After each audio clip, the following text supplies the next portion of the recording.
Hi everybody, Joshua here with the Heavy Piano YouTube channel. This will be a piano tutorial on Victor Wooten's More Love. So I'm just going to talk about chords and melody, and then just kind of let you see my hands. I'm going to play around a little bit with the chord progression, so you can kind of take some of my voicings that you like. And I always say, take the stuff you like and throw away the stuff you don't. This is just one other resource for learning the song, or kind of like getting a glimpse into how I think about it. This was a patron request, so big thank you, as always, to my patrons for requesting tunes that I might not have normally covered. You know, I do a lot of Radiohead and Elliott Smith, things like that on the channel. So it's always cool to get something that's, you know, in this case, this is a song that I was familiar with. Growing up, my dad played a lot of Bela Fleck and the Fleck tones in the house, and I have very fond memories of these tunes. So it's kind of cool to like try to figure out how to play it on the piano. So I hope you can find this video helpful as well. So you kind of been watching me play in the background while I'm talking, but let's actually talk about what these chords are. So it starts on G minor, right? And I'll just do basic triads. It's like an F major, E flat. Okay, again, these are really basic triads here. Like a D minor chord, C minor chord, and then coming back to D minor to E flat. And then it's like a D7. So you have that really strong 5/7 to minor 1 cadence, right? Wants to resolve back. So that's our progression for the main melody line. And then there's a little B section. It's kind of like E flat major, and it like outlines E flat major 7 and goes to F major. See, I'm adding that 6th in there. I'll talk more about modifications. I think all I did was I kind of like outline the chords, and then goes a little bit higher. Maybe like an F7. Going back to the main line. So, sorry, I kind of got ahead of myself. But the chord progression: G minor, F major, E flat major, D minor, C minor, D minor, E flat major, D7, G minor for the first main part, and then there's just back and forth: E flat major 7, F7, and then coming out of that you can throw that D7 in there, coming back into the main melody, or main chords for the main melody. So what I'm playing in the melody. So that E flat kind of becomes an E flat major 7. You can see my voicing there.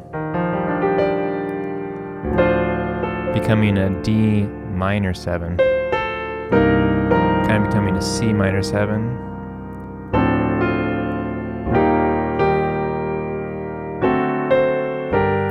So you see some of my voicings, and I have more of a spread in my left hand the way I'm voicing it. So let me play a little bit. You can kind of see what I'm doing. I'll play it slowly.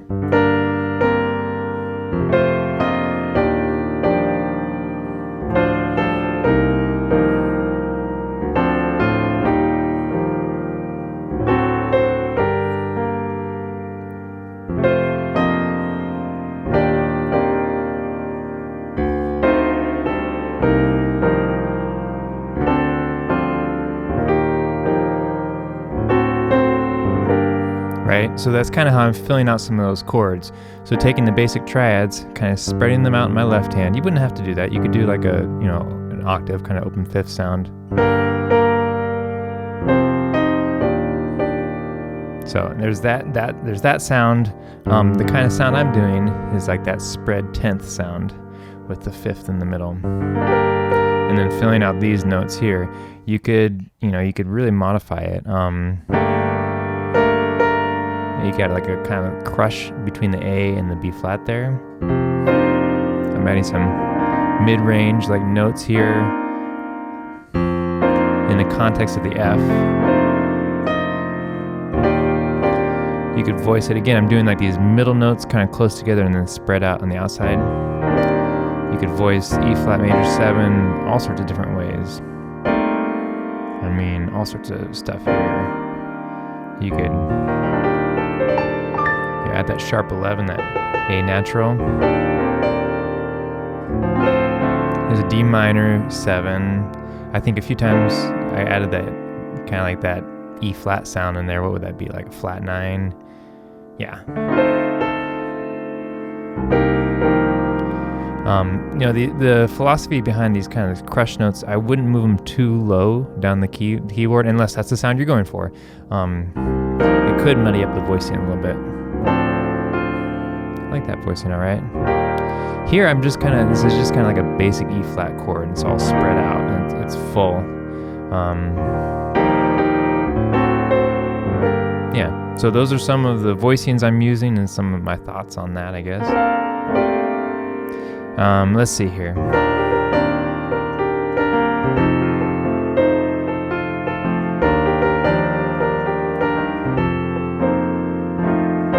You could do like a suspended F7, that B flat suspended.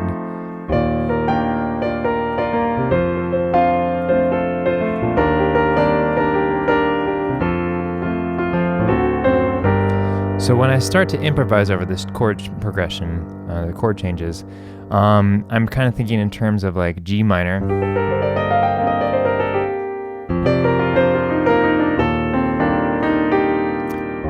And then that gives us that A natural, that sharp 11 sound for the E flat major 7.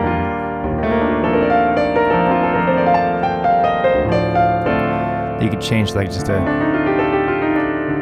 more like a D minor sound.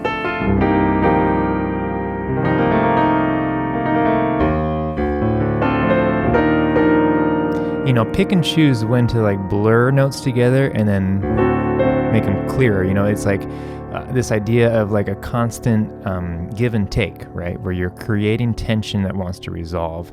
I don't know if I'm explicitly like thinking of that when I'm creating voicings, you know, but it is something to like experiment with. You know, even just playing like the wrong quote unquote notes. It's like over the G minor, so we're coming to, that's kind of the end of the phrase, da da bum bum, da da dum bum. Here's the end of a really clear phrase, so we could create a lot of dissonance and a lot of like this need to resolve before we go to the G minor. Let's see here.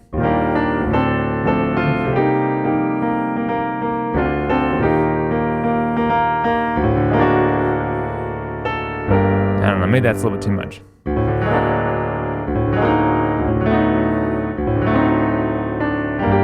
know, experiment a little bit. Maybe you don't like it, maybe you do. I was playing around a little bit with rhythm.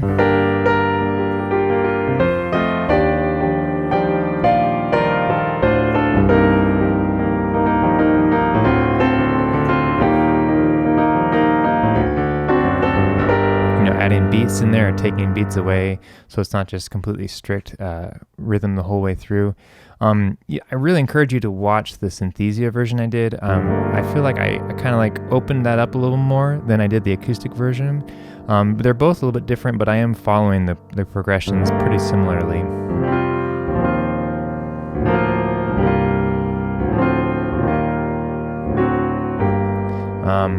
Let's see here. Another technique is like kind of like picking a shape in the right hand.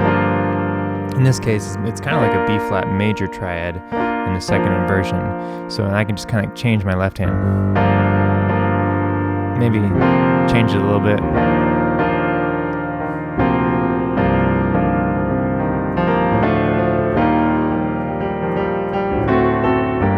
And kind of messing around, trying to keep my fingers in the same kind of area, maybe modify a little bit.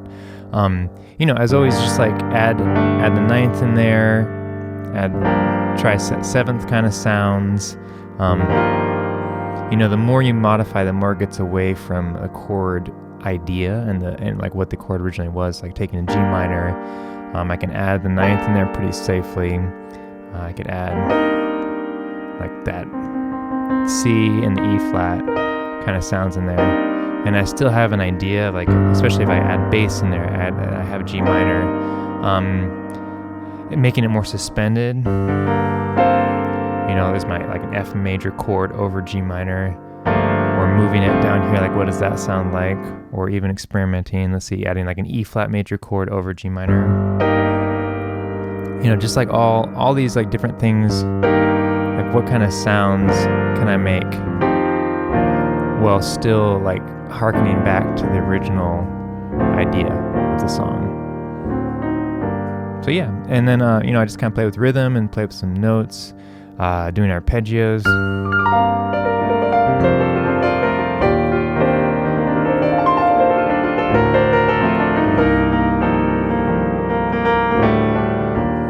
Playing around with setting the tempo.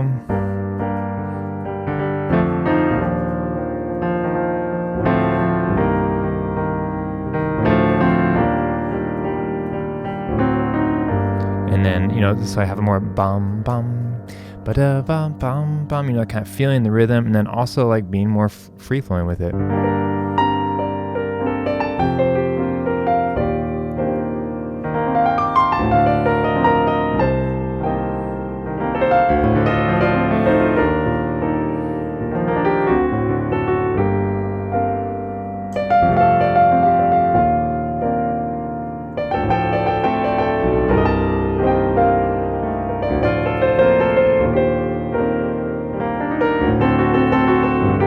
So in that case, ba-da ba-ba-da bum bum is picking like a rhythm.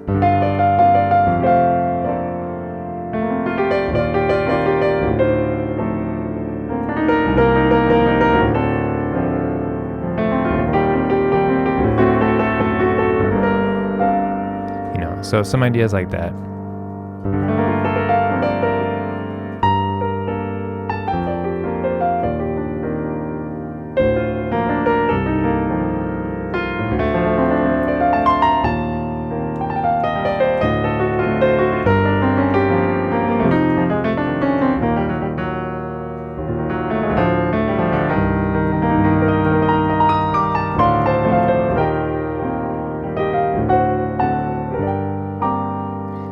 Play a lot with that kind of like those open sounding voicings, especially when you're having like a thick cluster, and then you can put some like,